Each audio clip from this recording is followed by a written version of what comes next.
Howdy everyone. I got brand new rotors. I put new calipers on. I just put the ceramic disc pads on. I finished installing my brake lines, but this video is about the brake hose. Now, that's the part number. There's two part numbers because there's two left and a right hand side. But I bought these on Amazon for like $12, and this is the original hose, and this is the hose. It comes off the YJ, and you've probably seen a bunch of stuff about it. They'll give you about 3 inches, 2.5, 3 inches more, but they're 12 bucks, and for about the same price, I figure I'd take the 3 inches because I need the 3 inches because the Jeep is lifted about 3 inches. Now, this is a pretty fast video, pretty simple. The only thing about this video is when you buy these hoses, that's what you're getting. See that copper washer? Do not use these copper washers. They're way too thin. I want to show you something. This is the copper washer that came off the Jeep originally.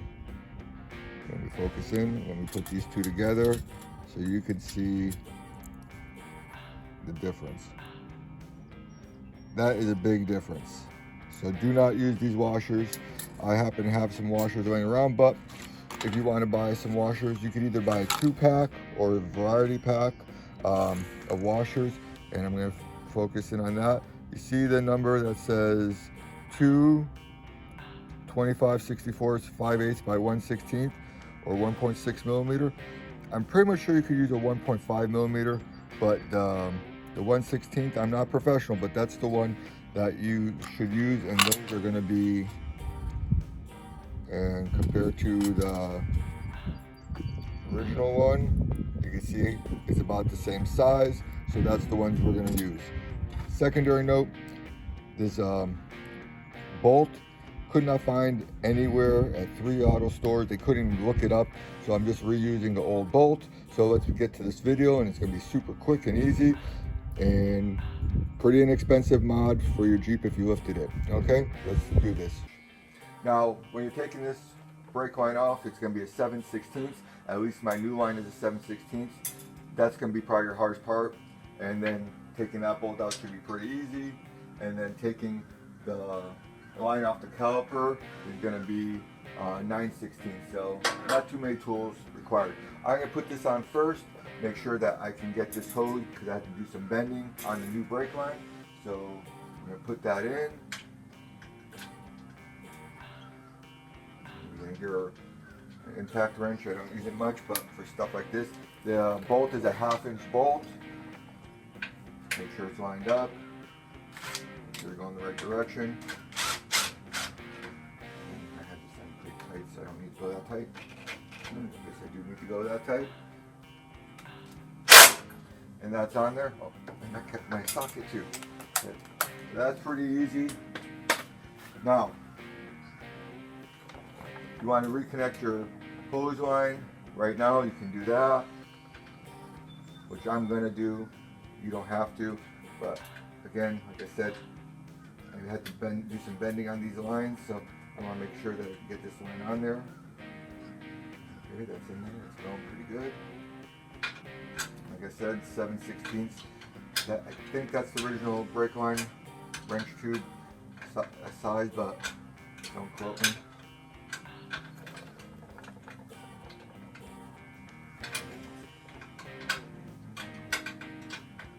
Oh, this is a box wrench. Use a box wrench whenever you're working on your brake lines. You're going to strip out your line, you're going to be really pissed off later on that you didn't use a box wrench. Don't ask me how I know, just learn from my mistakes, trust me. I won't ever touch brakes without a box wrench anymore. It gave me such a headache taking this thing apart. I wound up cutting most of the lines off. All right. Okay, I don't go too crazy. I turn it until it's tight, and then I go a little bit more, and I'll check them for leaks later on, but I don't go over crazy in the tightening. So that's all done. Simple. Okay, now your next part. Here's your banjo bolt, and you got one copper washer, not from the package, and all you're gonna do is put it through here. Easy enough. Put the next copper washer right there, And you see the, I'm gonna be long-winded about this, but see these, I don't know if you can see these grooves, but there's grooves around this fitting. This copper, the reason you want to use a little bit thicker copper is because you're actually going to smash that grooves to give you a seal. That's what's giving you the seal. So that's if you use too thin, what's going to happen, you're not actually going to be able to get into those grooves, and that's why I think a lot of people are having problems. That's why you want to go a little bit thicker. Okay, now we're going to line this sucker up. The hose is going to play with you for a second, but make sure don't get no debris in there. And now, when you line this up, now flat spot, there's a little lip right here. And now, I see people putting stuff on the threads for your banjo bolt. Don't do it, you don't have to. The copper washers are what's locking it in. That hole does not matter where it's pointed either, because that hole is going to send the fluid through either way. So don't go crazy with that either. Trying to line up the hole. So I got that hand tight. I'm going to get my 9/16 wrench. That one you don't need to use a box wrench. And then I'm going to tighten it.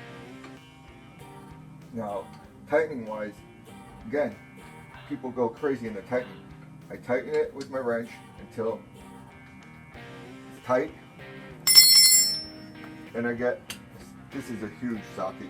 You just get a normal socket, again 9/16, and then I go quarter turn. And I'll check it for leaks later on, but that quarter turn, that's not going nowhere. Quick and easy, as you can see. You're definitely going to get more extension out of it. I'm going to bring you over to the other side. You can see it with the wheel on, but for 12 bucks, and if you have to buy the washers, $3.99. So, you know, what's that, 16, 17 bucks? You have per side, so under 30, like 30 bucks, you have, you know, extended brake cables for your Jeep TJ, and you're not going to get bent over by all these companies trying to charge you 100 bucks or 130 bucks or 140 bucks or $99. Either way, you know, I made a video earlier on about, you know, people pissing on Jeep TJ people. You know, what they're charging for parts on this stuff nowadays is crazy. So it's up to us as a community to figure out how to save some money, but with, you know, still good parts. And to be honest with you, these are OEM parts. I'm really happy. You don't have to mess with no brackets. The bracket's right there. If someone came and looked at it, they would think this is from stock from the, you know, factory. And you know, I like that so much more than taking the Chevy one, cutting the bracket, cutting the lip here. Look at that. Looks like stock. I'm gonna go show you a quick picture. I'm out of here. You have a great day. Talk to you later. Hope you like it. Subscribe. And if you have any questions, leave them in the comment. Do a quick little image with the tire on. There's plenty of clearance. Also, in my opinion, you have less chance of getting rocks ripping this apart. It might bend it or something, but you're not going to rip it. It's nice and sturdy. It looks good. Again, it just looks like it was from the factory because it is an OEM part. Have a great day. Talk to you later.